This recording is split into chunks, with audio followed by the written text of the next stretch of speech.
Hey guys, welcome back to another video. It's been a bit, I know, actually not a bit, but a while. But I'm here to fix that. I'm going to start uploading weekly, and if I don't, hold me to it. Harass me in the comments and unsubscribe. Just don't take it too far. But yeah, anyways, to get the video started off, I'm going to review the HobbyKing Hawker Tempest. Not Hopper, it's Hawker. But yeah, looks pretty sweet, so let's get into it.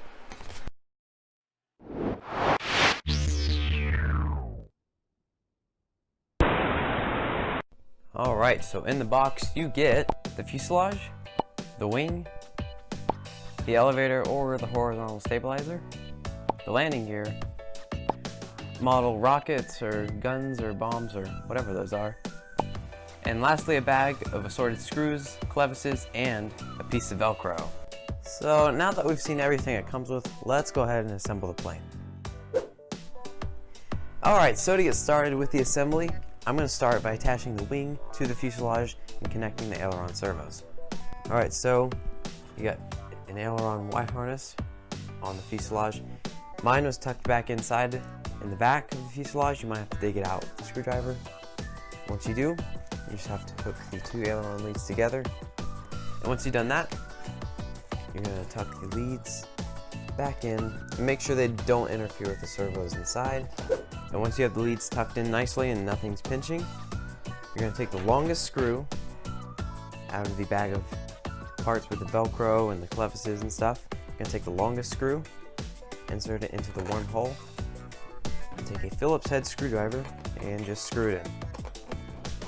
And be sure not to screw it in too tight because you might strip it out. And next I'm going to slot the horizontal stabilizer into its corresponding slot on the tail. And to do that, you're going to want to make sure you slide in the end that does not interfere with the control horn. So I'm going to slide it this way. And don't keep pushing when it stops because it has a built-in foam razor in it that will stop it automatically. So once it stops, don't keep pushing. So after you slid the tailpiece into its slot, you're going to want to secure it with either tape or glue. I'm going to use tape so that I can take it apart again if I need to.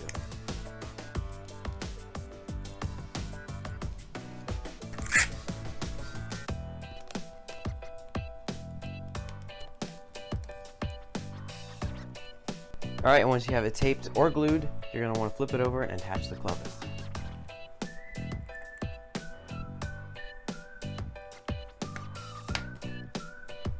Just like that. And after you snap the clevis onto the control horn, there's a little tiny clear rubber band around the push rod.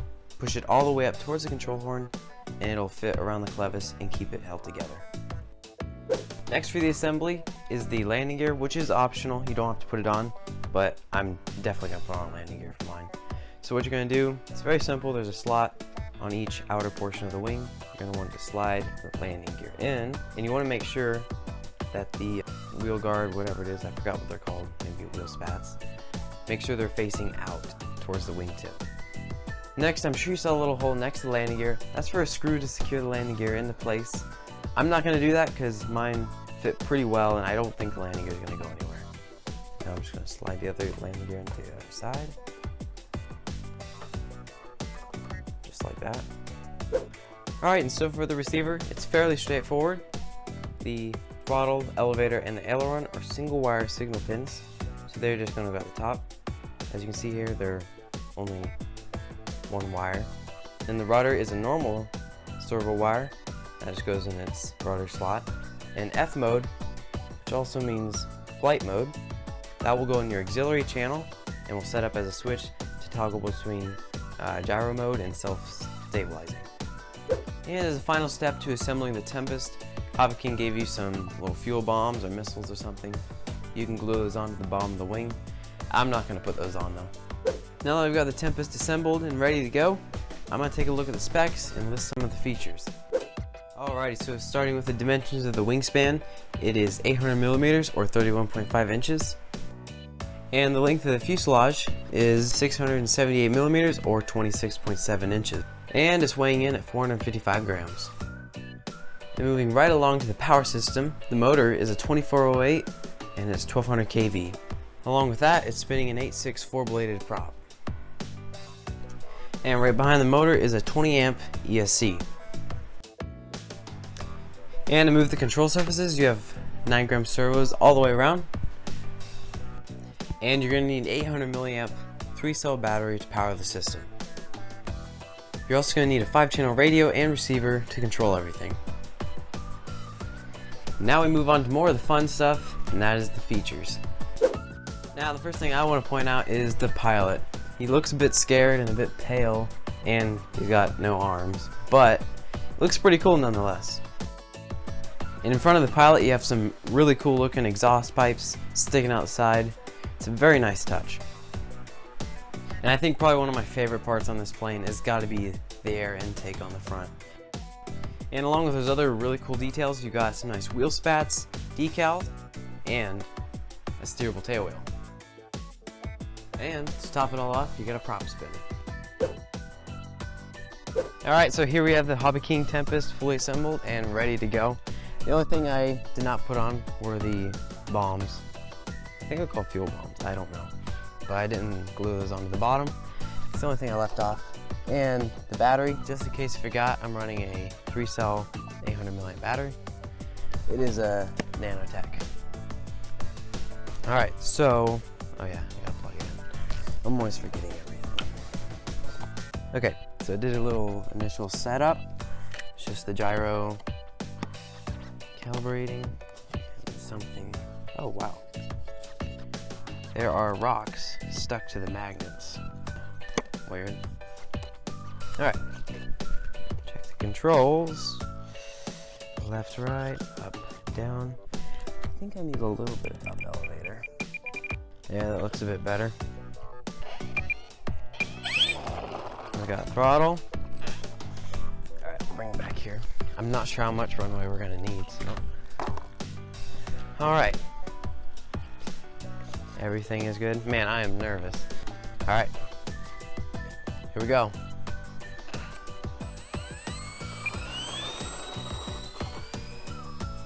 Oh my. That was so close. Did you guys see that? I almost ruined the whole plane right there. I'm noticing I'm having to hold a lot of up. I think it's honestly just because of the way I leveled the plane.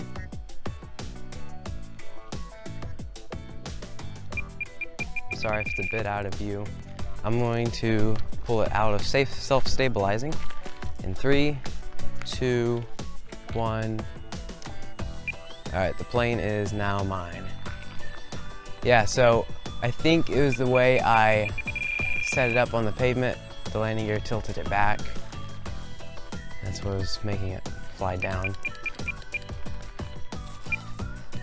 But yeah, it flies a lot better without self-stabilizing. It flies so well though. It's actually a lot, sorry, I went behind the tree, my bad. It flies a lot slower than I thought it would. Look at that. Very slow, it's not stalling. It doesn't look like it's on the edge of a stall.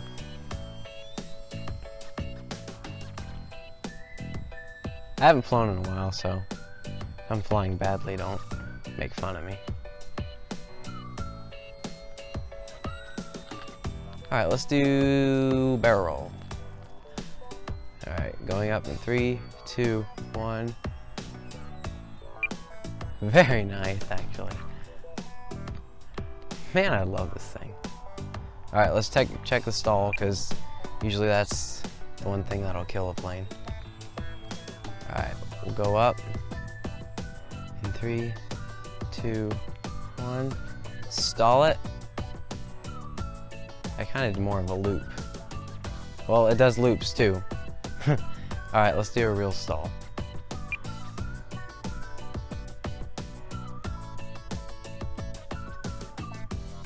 Actually, it handles it really well. It will drop a little bit of a wingtip, but not much. Let me try it again. I was a little too close to the ground. Go up again here. Kind of see I did a stall there.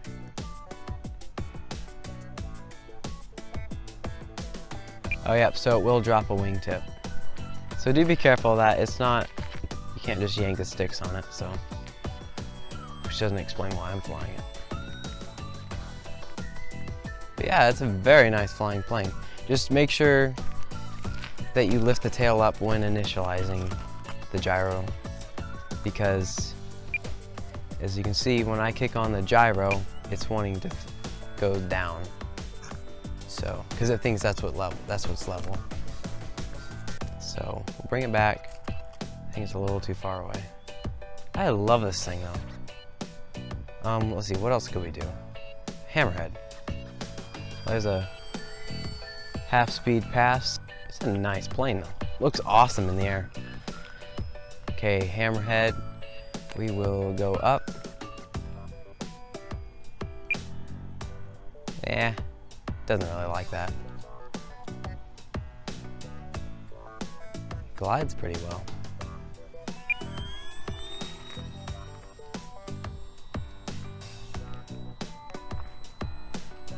Let's try, we'll go up and try inverted now, just to see what it's capable of.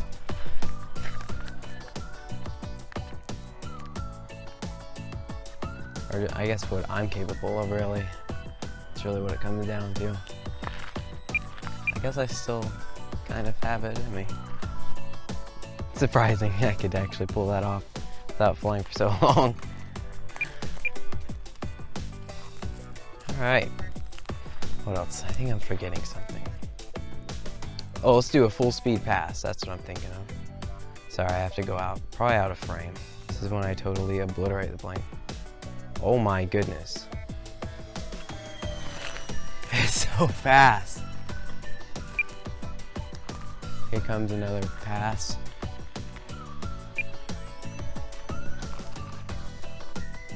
There's a nice loop. Wow, beautiful loop. I love it. So let's bring it in for landing and see how well it lands. Hopefully I don't run over our dog.